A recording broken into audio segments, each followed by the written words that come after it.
terkait prinsip juga, Gup. Iya, Biasanya gimana? itu marak banget nih. Kating-kating yang ikut organisasi, tiba-tiba kayak, Dek, ayo kita nongkrong habis kuliah. Nanti ketika di tongkrongan, walaupun mungkin mabanya itu passionnya nggak di situ, kamu join aja lah organisasiku. Bagus, keren. Itu maba yang nggak punya prinsip biasanya, Gup. Itu langsung, oh ya udahlah, nggak enak sama cutting, join akhirnya, Gup. Gimana itu, Gup?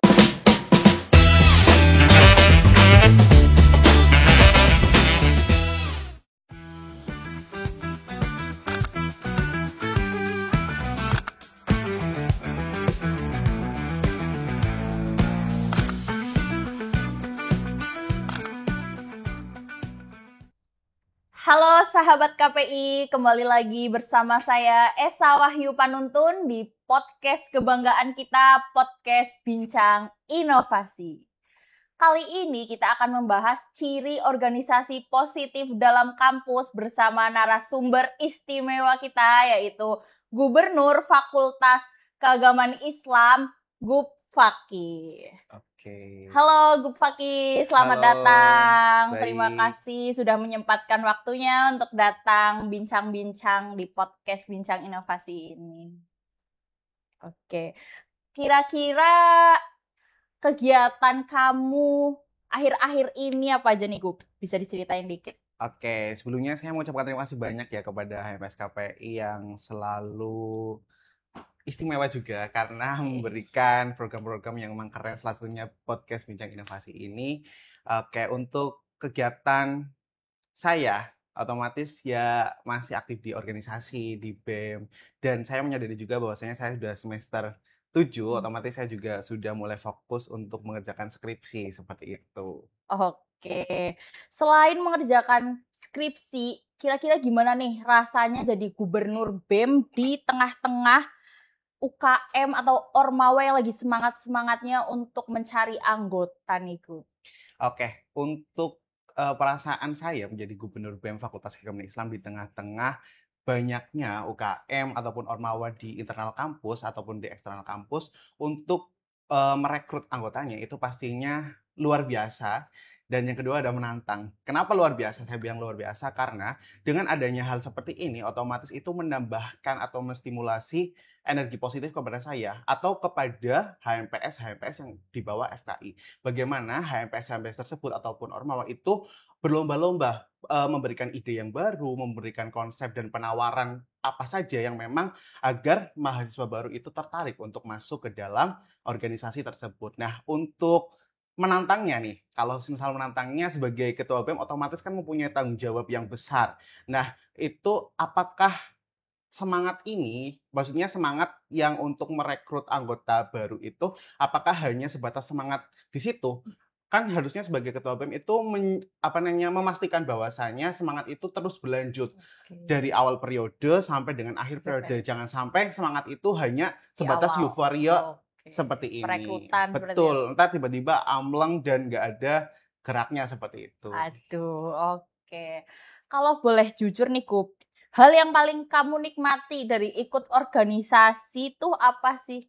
Sebenarnya kalau misal bicara tentang hal yang paling saya nikmati, kayaknya seluruh kegiatan kecil, baik itu rapat ataupun sekedar nongkrong doang, itu sebenarnya hal-hal yang nantinya akan menjadi memori yang indah ya? Iya, memori yang indah yang tidak akan terulang kembali. Nah, salah satunya yang paling saya enjoyin di organisasi itu adalah proses. Dimana kita tahu bahwasanya proses di sebuah organisasi itu tidak akan kita dapatkan di dalam ruang-ruang kelas. Contohnya bekerja sama dengan tim, memahami karakter baik pengurus, karena kita tahu bahwasanya di setiap pengurus ataupun di setiap organisasi itu kan nggak cuma satu kepala.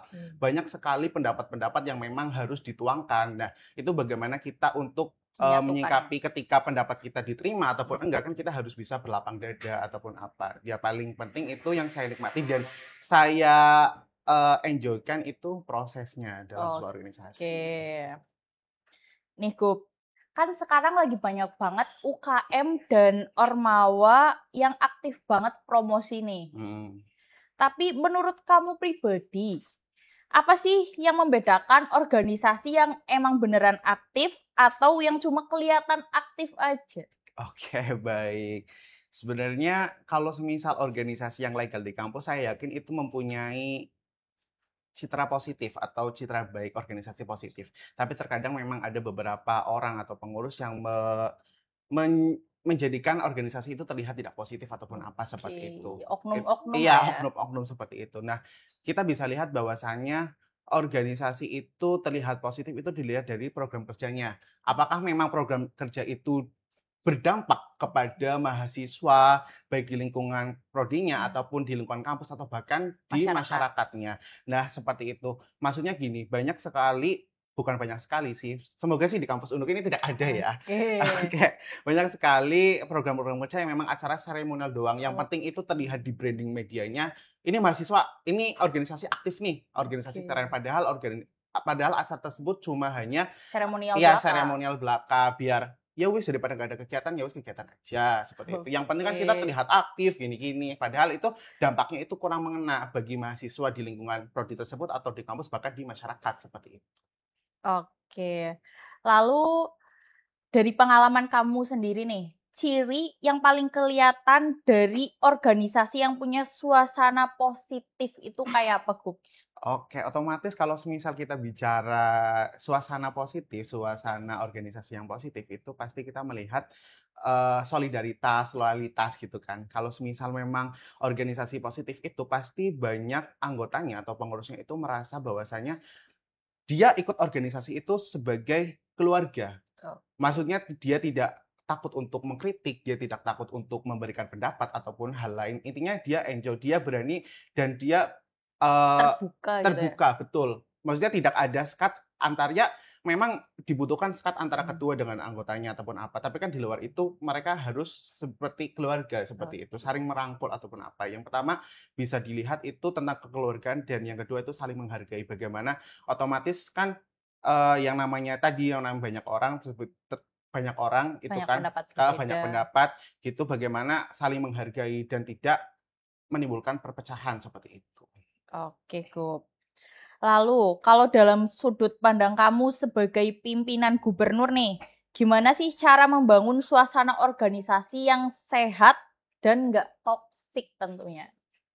Oke, kalau semisal bicara seperti itu, otomatis mungkin 3 poin ya, yang perlu saya garis bawahi. Yang pertama itu adalah komunikasi, di mana kita tahu bahwasanya komunikasi itu sangat penting. Adanya sebuah komunikasi pasti akan mempengaruhi jalan baik di dalam organisasi. Yang kedua adalah teladan. Ketika saya Oke. diamanai sebagai ketua, otomatis saya menjadi teladan, menjadi para percontohan dari teman-teman. Cerminan lah ya. Iya, cerminan. Otomatis kalau semisal ketuanya melakukan hal pola itu baik, otomatis yang kena juga organisasinya itu baik. Tapi kalau ketika Oke. semisal ketuanya itu melakukan hal-hal yang memang kurang baik atau mencederai organisasi, otomatis organisasinya yang terkena Kelihatan. juga Oke. seperti itu. Contohnya teladan ya ketika kita mempunyai program kerja kita memang bareng-bareng, otomatis ya tugasnya ketua itu mengkoordinasi. Tapi kan kita bisa juga kayak membantu juga, tidak hanya menyuruh-menyuruh seperti itu. Oke. Dan yang terakhir, itu kan baru 2 tuh. Hmm. Nah, yang terakhir itu ada apresiasi. Oke. Saya melihat bahwasanya apresiasi itu sangat penting. Karena ketika semisal gini, Echa besok jadi MC semisal gitu kan. Oke. Tapi ketika jadi MC itu ada kesalahan ataupun apa, karena baru mungkin first time gitu kan. Oke. Nah, itu jangan langsung kita biarkan ataupun judge, Mengejudge. betul. Kita berikan Oke. apresiasi, wah udah keren, nggak apa-apa salah. Itu hal wajar dalam sebuah organisasi. Apresiasi sekecil apapun itu pasti akan bisa menjadi semangat yang memang selalu diingat oleh teman-teman pengurus seperti itu. Oke. Lalu, Gup, menurut kamu, apa sih peran penting dalam komunikasi dan keterbukaan antar anggota dalam menciptakan suatu organisasi yang positif? Oke, kita analogikan dulu ya. Komunikasi itu ibaratkan sebuah oksigen di dalam organisasi. Kalau semisal nggak ada oksigen, kan otomatis mati gitu kan. Nah, Oke. kalau misal nggak ada komunikasi, otomatis organisasi itu mati.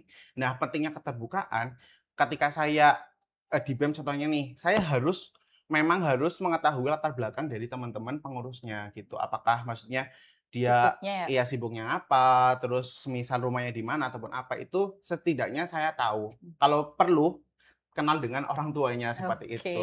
Nah, karena kalau semisal kita sudah merasa terbuka, artinya ketika dia ada masalah, ya cerita saja ke ketua ataupun ke pengurus lain yang memang dia percaya, itu Jadi pasti kita tahu ya, ya kita tahu dan kita nggak apa namanya nggak mudah untuk menghakimi. nggak mudah untuk melihat bahwasanya ketika dia ada masalah, wah dia nggak aktif ataupun apa. Mungkin kan ada yang melatar belakangnya hal tersebut, Oke. faktornya seperti itu. Jadi memang komunikasi untuk keterbukaan itu memang hal yang paling penting, termasuk hal yang paling penting itu komunikasi. Karena kita lihat bahwasanya kalau semisal jangan ketika ada unek-unek ataupun apa, grundel di belakang, itu Oke. adalah sebuah penyakit yang memang Rata-rata anak organisasi iya, nih. rata-rata anak organisasi udah tahu itu sadar salah, tapi Heeh. masih tetap dilakukan, dipendam. Itu kan nanti dampaknya malah ke diri sendiri dan juga nanti Ke kalau organisasinya. organisasinya kurang maju ataupun seperti itu. Biasanya tuh kayak ada nih unek-unek buat ketuanya, kayak mungkin ketuanya itu ada apa ya, opini yang kurang mengenakan atau opini yang kurang sreg nih buat anggota. Biasanya tuh anggotanya cuma batin doang, kayak nggak Nah, disampaikan. Itu harusnya gimana, Gup? itu Disampaikan. seharusnya disampaikan aja. Karena kalau bisa, kalau misal dari awal itu meyakinkan bahwasanya ketua ya mau dipimpin dan bisa memimpin gitu. Oke. Artinya teman-teman itu merasa bahwasanya di dalam organisasi itu enjoy bukan tertekan.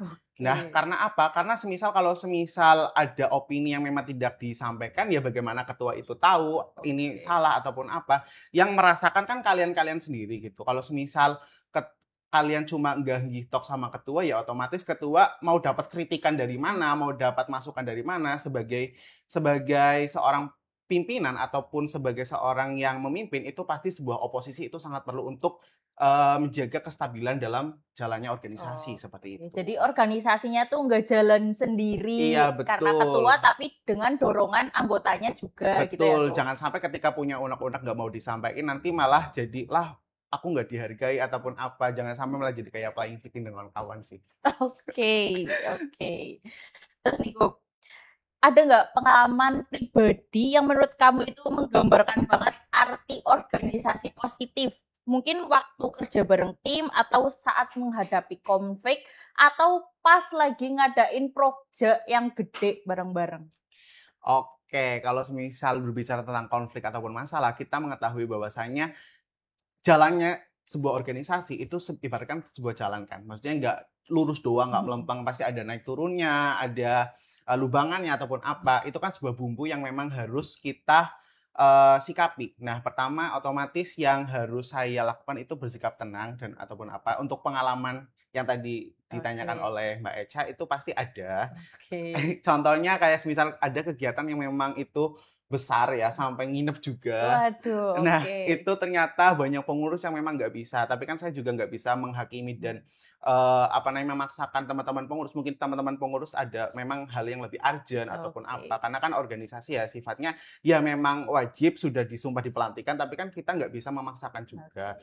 Saat itu memang kita udah mateng banget, tiba-tiba di hari H pemberangkatan tiba-tiba banyak banget yang memang izin ataupun apa. Padahal itu kita sudah nyiapin, konsepnya udah mateng dan mungkin cuma beberapa orang yang berangkat ke sana jadinya. Dan saya pas waktu itu udah lumayan hopeless banget gitu. Aduh, gimana ya? Tapi kan sebagai seorang ketua itu harus tenang. Tapi ternyata memang ada beberapa orang yang selalu bisa dan selalu nyemangatin kita untuk jangan sendiri seperti itu. Bahwasanya ketika saya sedang dalam posisi itu, saya juga menyadari saya punya pengurus. Nggak mungkin pengurus itu nggak bisa semua gitu. Mungkin apakah kita Ada perlu salah satu lah ya. Betul, ada salah satu dan nyatanya tim suksesnya. Betul, tim suksesnya. Dan saya mengucapkan terima kasih banyak kepada teman-teman yang memang sudah mau meluangkan waktunya pada saat itu.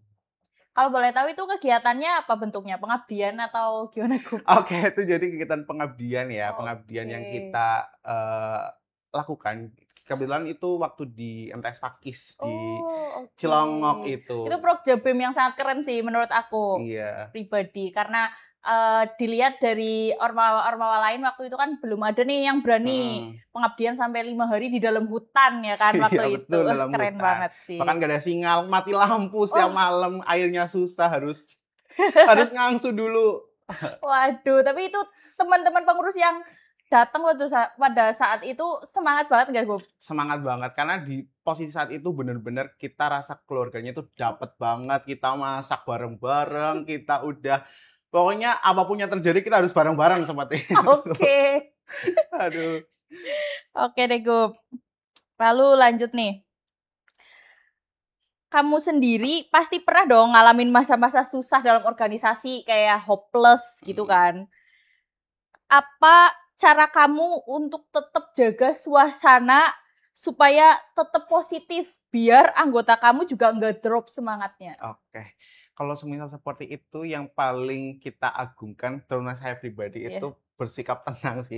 Karena kalau semisal saya nih sebagai ketua, tapi nantinya saya tidak tenang, otomatis teman-teman pengurusnya itu udah panik, ketuanya panik, kalang kabut ya? Iya udah pasti pecah dan gak bakal keluar dari hal tersebut. Kalau semisal ada konflik tersebut, saya otomatis kan kita mempunyai atasan, bukan atasan kayak Pak Dekan ataupun pelindung. Iya, pelindung, penanggung jawab atau pembina seperti itu. Nah, itu fungsi dari pembina. Otomatis kita sowan aja, kita sampaikan keluh kesahnya apapun itu. Pasti ketika kita menyampaikan hal itu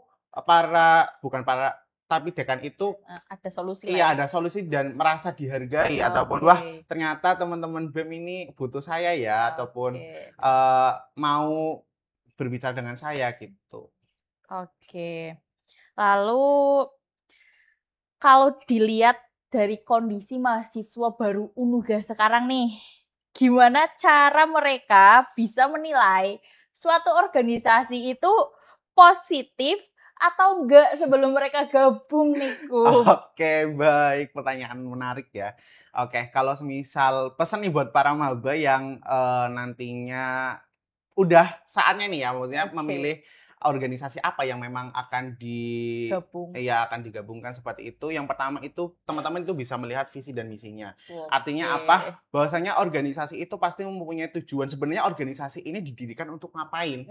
Iya, apakah untuk mengasah bakat atau hanya untuk bersenang-senang ataupun apa, kan itu pasti ada. Nah, yang kedua itu melihat yang paling mudah itu melihat citra diri dari medianya.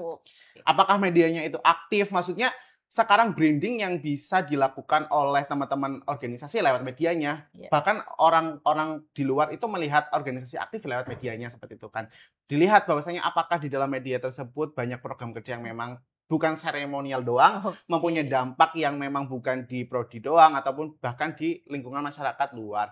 Dan yang ketiga itu kita bisa melihat atau meminta testimoni gitu. Maksudnya kan kita di dalam kampus itu kan banyak, maksudnya ada semester cutting-cutting di atasnya. Otomatis cutting-cutting tersebut kan sudah duluan berkecimpung di dalam organisasi tersebut. Kita mintailah pendapat atau memintai pendapat dari cutting tersebut, apakah memang organisasi tersebut positif atau kegiatannya apa saja dan lain-lain seperti itu. Berarti testimoni cutting itu penting banget. Testimoni cutting itu sangat penting karena ya kita untuk mengetahui kondisi secara real, otomatis kan kita belum masuk, kita sebagai maba nih, kita kan belum masuk dalam organisasi tersebut. Nah, yang sudah masuk organisasi tersebut kan pasti udah tahu seluk-beluknya ataupun pengalamannya dalam organisasi tersebut, gitu. Tapi gini, Gu, aku mewakili mahasiswa baru ya. Kadang-kadang itu ada nih cutting, udah nyemplung ke organisasi A gitu. Ternyata di organisasi itu kurang cocok nih, kurang cocoknya karena mungkin arah organisasinya kurang positif. Nah, biasanya kalau ada maba yang tanya ke cutting tersebut itu kayak istilahnya, ya udah gabung aja dulu, nanti tahu kayak gitu. Aduh, itu gimana? Maba kan pastinya bingung, ada apa nih? Kalau misal menanggapi hal tersebut gini, sebenarnya opini-opini gitu kan perspektif ya, maksudnya perspektif baik atau enggaknya itu kan pasti dari diri sendirinya. Nah, gini teman-teman maba, otomatis cutting itu kan nggak cuma satu gitu loh. Cutting itu masih banyak, otomatis banyak yang memang pengurus dari organisasi tersebut. Silahkan tanya sebanyak-banyaknya, cari informasi yang sebanyak-banyaknya. Nanti kan teman-teman maba bisa menyimpulkan. Iya, juga. Atau enggak, semisal gini, ada teman maba itu tahu bahwasanya, semisal Mbak Eca ikut organisasi ini, tetapi ternyata kurang aktif gitu kan. Berarti kan ada something kan dalam organisasi tersebut kan, itu bisa ditanyakan seperti itu. Nah, kalau misal udah udah mendapatkan informasi dari sudut pandang yang aktif, yang nggak aktif, kan itu bisa menyimpulkan apakah organisasi itu memang positif ataupun cocok dari diri kita gitu. Oke.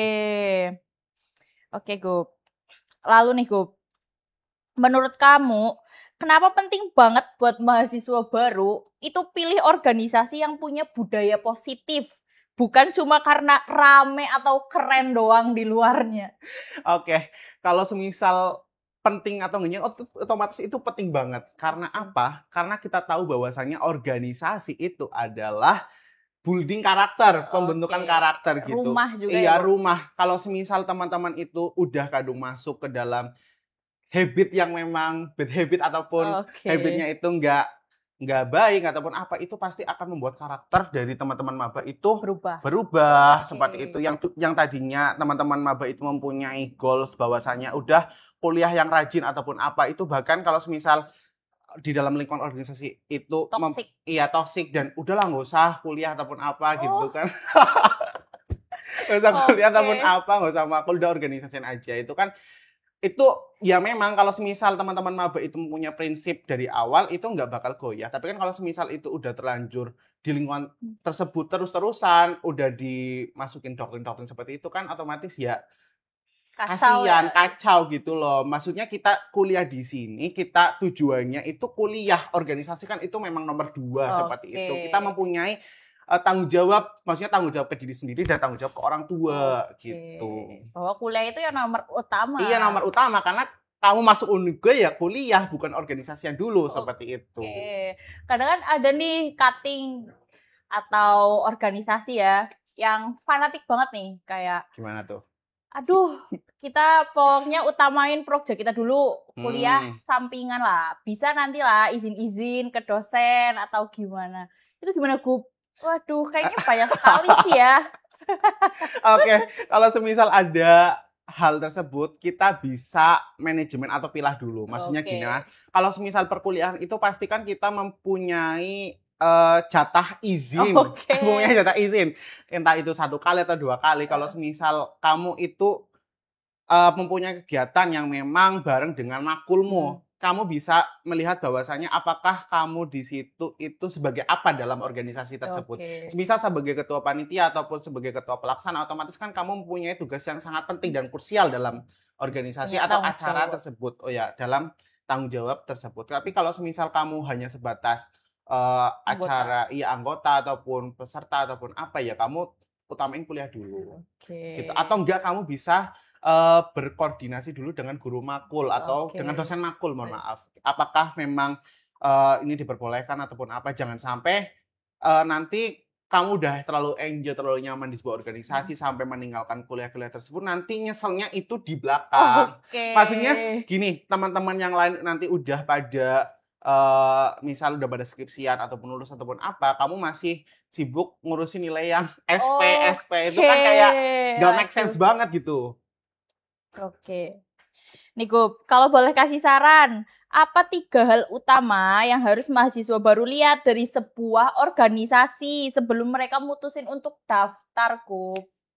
Oke, yang pertama otomatis yang tadi saya bilang visi misinya ya udah Iya. jelas, maksudnya ini organisasi apa, dan yang kedua itu melihat potensi diri dulu. Oke. Artinya gini, oke, apa sih sebenarnya yang saya cari di dalam organisasi, apakah itu public speaking ataupun apa dalam hal itu, nanti teman-teman itu bisa melihat divisinya yang ada. Misal saya di BEM sendiri. iya, di BEM sendiri itu bidangnya di kayak administrasi ataupun dibuat ataupun apa, itu kan bisa masuk ke sekretaris seperti itu. Jadi jangan sampai, menurut saya ya boleh banget, maksudnya teman-teman mengambil kesempatan ataupun mengambil pengalaman di sebuah organisasi. Tapi kalau semisal udah bidangnya, kan teman-teman itu nggak memulai lagi dari nol gitu. Udah tinggal mengembangkan apa yang teman-teman itu punya. Itu yang kedua. Dan yang ketiga itu melihat lingkungan otomatis ya.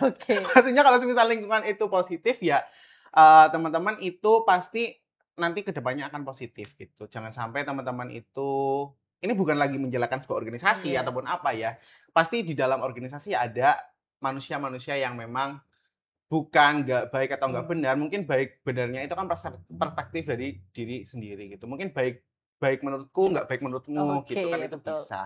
Dan yang pastinya kalau semisal 3 itu sudah dilihat, dan yang terakhir itu teman-teman maba itu harus mempunyai prinsip. Oke, nah terkait prinsip juga, Gup. Iya, Biasanya gimana? itu marak banget nih. Cutting-cutting Heeh. yang ikut organisasi, tiba-tiba kayak, Dek, ayo kita nongkrong habis kuliah. Nanti ketika di tongkrongan, walaupun mungkin mabanya itu passionnya nggak di situ, kamu Heeh. join aja lah organisasiku. Bagus, keren. Itu maba yang nggak punya prinsip biasanya, Gup, itu langsung oh ya udahlah nggak enak sama cutting, join akhirnya, Gup. Gimana itu, Oke, Gup? ini pengalaman atau gimana? Ya pengalaman based on Oke. experience gue. Oke. Baik, kalau semisal hal seperti itu, nah ini penting banget teman-teman maba itu berhati-hati, maksudnya bukan Waduh. berhati-hati. Gimana ya? Maksudnya teman-teman itu mempunyai prinsip dulu yang saya bilang kalau semisal tiba-tiba ayo ngopi terus join organisasi ini. Nah, itu kan teman-teman kan itu mempunyai dua, artinya mau atau enggak gitu. Tapi kan Oke. terkadang udah karena terpaksa dan udah nggak ada yang aduh tolong gitu kan, udah nggak ada yang mau Oke. nolongin, akhirnya masuk seperti itu. Teman-teman Oke. itu bisa mencari alasan dulu, semisal Kak saya perlu pertimbangan nih, misal ke orang tua ataupun apa, ataupun yang lain yang memang jangan langsung diiyain gitu. Oke. Cari tahu dulu Seluk-beluk. seluk-beluknya dalam organisasi tersebut. Kalau misal terpaksa dan itu ya teman-teman nanti bisa ya udah diiyain dulu, kalau misal nggak bisa Oke. berkutik, iyain dulu, yang penting itu udah selesai, nanti bisa WhatsApp ataupun apa gitu kan, "Maaf Oke. Kak, sepertinya saya nggak bisa," ataupun apa. Itu salah satu trik ya maksudnya. Daripada teman-teman nanti udah kadung tercebur di situ, ya mau Oke. nggak mau teman-teman harus, berenang sampai tuntas, kayak gitu kan. Aduh, oke. Berarti ini ada triknya lah ya. Iya, Istilahnya sebuah trik. PHP dulu aja. Oke. Iya, ghosting aja. Oke. Aduh, Tapi biasanya ada, Gup, kayak gimana? nih ya, cutting-cutting yang misal nih waktu maba nggak dapet Heeh. semester 3, 5, bahkan 7 itu masih di chat. Ayo join Mmm. organisasiku. Kapan kamu mau join? Itu gimana, Gup, cara ngatasinnya nih? Trik dari kamu pribadi Oke, kalau mungkin. semisal gitu ya, kalau menurut aku, semester yang memang teman-teman maba itu wajib mempunyai plan ke depan. Artinya Oke. semisal semester 1 dan 2 itu cari organisasi yang mana, terus 3, 4 itu bisa kayak fokus ke akademiknya ataupun Oke. apa. Semester 5 dan 6 dan 7 itu kan udah mulai semester akhir tuh. Otomatis teman-teman udah mulai, berpikir bagaimana judul skripsinya ataupun apa. Nah, kalau semisal semester 5 ataupun itu masih di chat, tidak mungkin dipungkiri teman-teman dari, organisasi atau pengurus organisasi itu pasti butuh yang namanya pengurus atau anggota regenerasi. Oke. Otomatis ya itu salah satu, cara untuk teman-teman mendapatkan, Anggota. penerusnya, Oke. anggotanya. Tapi kalau semisal itu teman-teman pastinya udah bukan maba yang mudah dibohongi permen gitu loh. Oke. Otomatis teman-teman sudah mendapatkan pengalaman yang Oke. banyak. Teman-teman maba itu semester 5, semester 4 itu pasti udah, tahu testimoni, bahkan bukan dari cutting saja, tapi dari teman-teman yang memang sudah join Organisasi. organisasi, teman-teman seangkatannya itu masih bisa membuat pertimbangan. Tapi kalau semisal teman-teman itu mau, ya silahkan gitu kan. Tapi kan, eee, jangan sampai ketika udah masuk tapi menyesal kemudian, gitu. Tapi saya yakin organisasi di Unuga ini semuanya positif, gitu. Oke. Jadi nggak ada lah ya organisasi sebagai alat politik itu di Unuga nggak ada pastinya. Nggak ada. Oke, berarti aman lah ya lingkungan Aman. organisasi Jangan di sampai kita Unuga ini. menyalahkan sebuah organisasi atau men-judge organisasi. Mungkin kalau misalnya ada seperti itu ya 1, 2 orang oknum gitulah Oke, ya, nggak hanya tahu. oknum bukan Iya, organisasinya. betul. Oke nih, Gup. Terakhir nih, Gup. Oke, baik. Kalau disimpulin dalam satu kalimat atau satu paragraf kalimat, organisasi positif di kampus itu seperti apa versi kamu? Oke, kalau menurut aku ini sebagai konklusi juga ya, sebagai Oke. terakhiran ya. Kalau semisal organisasi positif di kampus itu ibaratkan gini, kita di dalam sebuah organisasi kan ada ketua, ada sekretaris, ada bendahara, ada divisi-divisi, ada anggota divisi, dan lain-lain seperti itu. Itu diibaratkan sebuah taman. Oke. Nah, artinya nanti ada yang berperan sebagai pohon apel ataupun Oke. sebagai bunga ataupun yang lainnya itu saling menyirami atau bahkan ketika kamu berperan sebagai rumput sekecil pun itu kamu bakalan penting dalam Oke. ekosistem tersebut. Jadi saling menghargai, saling menjadikan semuanya itu sebagai keluarga seperti itu. Oke, ini kira-kira obrolan kita tuh udah lama banget ya, Gup. Oh Tapi alah, asik banget iya sih betul bisa asik diskusi banget. bareng sama Gubernur BEM FKI. Oke, tiba di akhir sesi, teman-teman. Untuk podcast siaran kita kali ini juga adalah salah satu podcast terakhir nih, Gup. Oh Dalam iya. kepengurusan HMPS KPI periode 2024 dan 2025. Saya sebagai Ketua HMPS KPI Esa Wahyu Panuntun dengan ini juga memohon maaf dan terima kasih sebanyak-banyaknya kepada seluruh pihak dan pendukung setia kita, pendukung setia HMPS KPI ya, yang telah mempercayakan kepada kami terkait sesuatu proyek di kampus di bidang media ataupun apapun itu ya. Selama kepengurusan saya mengucapkan terima kasih banyak dan mengakhiri sesi podcast kali ini. Terima kasih teman-teman semuanya. Salam, Ra.